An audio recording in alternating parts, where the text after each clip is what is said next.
Nice. Sweet, sour.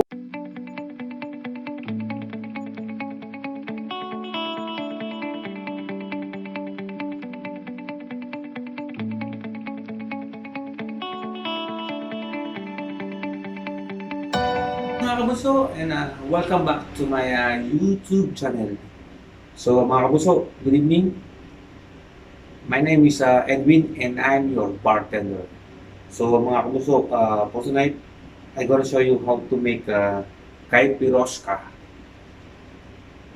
Caipiroska, you need this vodka and brown sugar. I'm using brown sugar. You have, if you have white sugar, you can use also white sugar. And of course, rock glass and lime and muddler, because we need the muddler for this method. So mga kabuso, let's do it for Caipiroska. So first, 3 pieces of lime wedges and brown sugar, 3 teaspoons of brown sugar.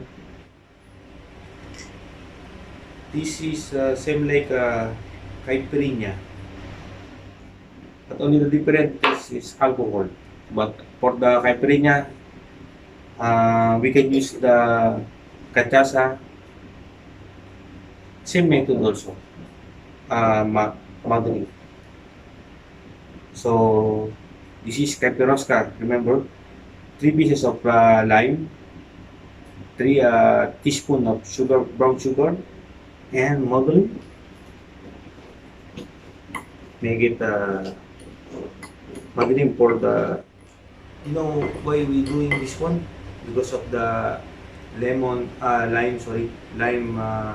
oil, and for the squeezing also the lime, of course. And then for the vodka, 60 ml of vodka, 60 ml of vodka. Oops. Berberry and pula palis.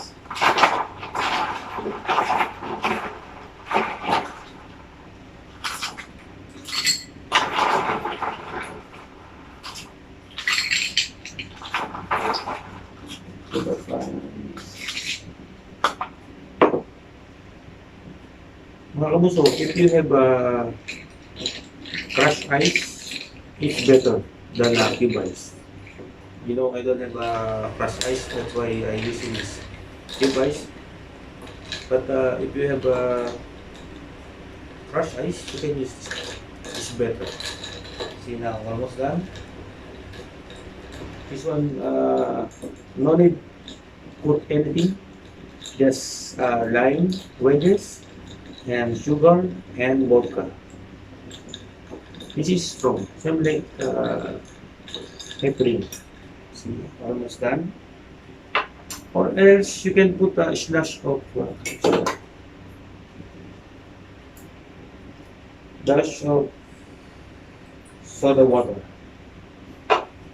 for that, and then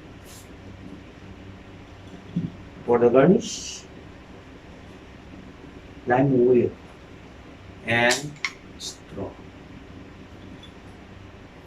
Your Caipiroska is easy to make, and mga kabuso, your Caipiroska is ready. Cheers! So mga kabuso, thank you very much for watching once again. Don't forget to like, subscribe my YouTube channel, and don't forget to share to all your friends. And this is tasting time. This is my favorite. I always favorite this. Nice. Sweet, sour, spicy, whatever. So mga bunso, your Caipiroska is ready. Cheers!